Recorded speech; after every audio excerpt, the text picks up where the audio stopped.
방금 알려드린 공부의 메커니즘을 이해하고 빠르게 돌파하는 두 가지 방법론을 적용하신다면 누구보다 빠른 성적 향상을 경험할 수 있으실 겁니다. 안녕하세요, 연수남이에요. 현직 전문의예요.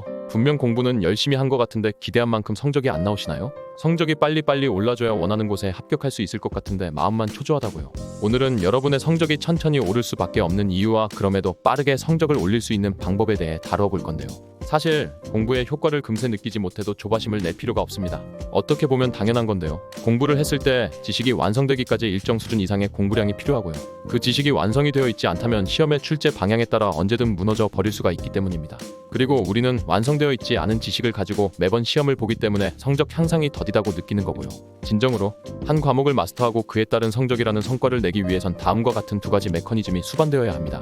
첫째는 지식의 정리. 내가 지금 보고 있는 이 개념이 과목의 전체 개념 중 어느 파트를 차지하고 있는가. 이 개념의 상위 개념으로는 어떤 게 있고 하위 개념으로는 어떤 게 있으며 상위 개념에서 하위 개념으로 이어지는 논리는 어떻게 되는가. 지식이 정리되어 있지 않다면 시험 문제가 지금 어느 부분을 묻는지조차 모를 수 있고요. 개념과 개념이 이어지는 곳에서 문제가 출제된다면 단편적인 지식만으로는 문제를 맞출 수가 없습니다. 물론 단편적인 지식만을 묻는 문제가 나왔을 때 딱 그 부분을 공부했다면 맞출 수는 있겠지만요. 그만큼 지식의 정리가 명확히 되어 있어야 대부분의 문제를 어려움 없이 접근할 수 있는 겁니다. 둘째는 지식의 통합. 한 과목을 마스터한다는 것의 진정한 의미는 비로소 지식의 통합이 이루어졌을 때인데요. 복수의 지식이 한 세트로 모였을 때 비로소 유용성을 지니게 됩니다. 가령 교과서에 직접적으로 언급되어 있지는 않지만 전혀 다른 단원의 A의 개념과 B의 개념이 비교가 가능하거나 대조되는 경우도 있고요. A의 개념과 B의 개념의 정의의 근간을 이루는 기조를 발견하게 되는 경우도 있습니다.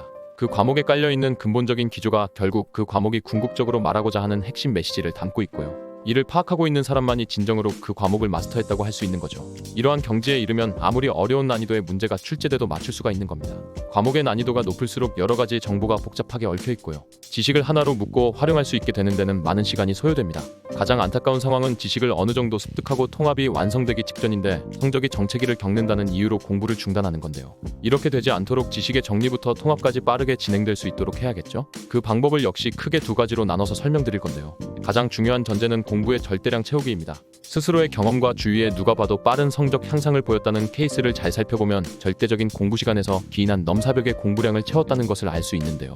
적어도 시험에 필요한 모든 개념이 머릿속에 몇 번씩 들어오고 나감을 반복한 뒤 장기 기억화가 된 이후에야 각 개념 간의 관계에서 그 의미를 발견할 수 있기에 절대 공부량을 채우는 건 굉장히 중요합니다. 과목마다 필요한 절대 공부량의 수치는 다르지만 적어도 여러 과목을 준비해야 하는 수험생 입장에서 그 수치를 가늠하는 방법은 간단한데요. 적어도 주변에 나보다 공부를 많이 한 학생은 없을 거라고 생각할 정도로 하면 되는 거예요. 공부 시간과 공부량의 관계를 그래프로 살펴보면 처음에는 공부 시간에 비례해서 공부량은 증가하게 됩니다. 하지만 지식의 정리와 통합 과정이 이루어지는 시점에서는 공부 시간에 따른 공부량은 단순한 비례 수준을 넘어 기하급수적으로 늘 수 있는 건데요. 잘 모르는 과목 문제집을 풀 때 처음에는 몇 달도 걸리지만 어느 정도 개념이 잡히면 그 속도가 점점 빨라져 나중에는 하루에 한 권씩 푸는 경험도 할 수 있게 됩니다.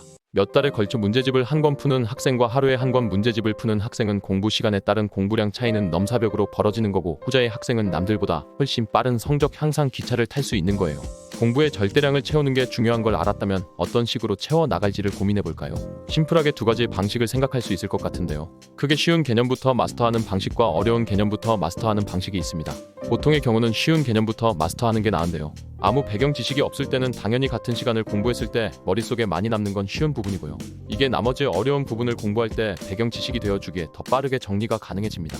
하지만 과목에 따라서는 어려운 개념을 먼저 이해했을 때 나머지 여러 쉬운 개념들을 연속적으로 효율적인 이해가 가능한 경우도 있는데요. 이럴 땐 어려운 개념부터 정복하는 게 가성비적으로 더 좋고요. 더불어 기출이라는 강력한 도구를 활용하는 게 큰 도움이 됩니다. 기출 문제를 옆에 펴놓고 어려운 개념의 교과서 부분을 같이 읽으면 마법처럼 쉽게 이해가 되는 경험을 하게 되는데요. 이 부분이 시험에 나온다는 생각 자체가 초능력을 발휘하듯 본인 역량 이상의 이해력을 발동할 수 있게 하는 영향도 있고요. 개념이 문제로 변환되는 메커니즘을 보며 개념 자체가 더 쉽게 분석되는 측면도 있기 때문입니다. 공부의 절대량을 채우는 여러 동기부여와 방법론, 기출 활용법과 인풋 공부법을 더 심화적으로 만나보고 싶다면 구독력 가입 버튼 눌러주시고요.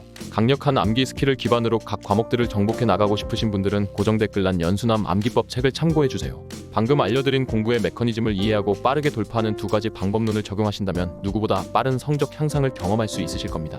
오늘 영상은 여기까지고요. 도움이 되셨다면 구독과 좋아요, 알림 전체 설정 맞춰주세요. 감사합니다. 당당.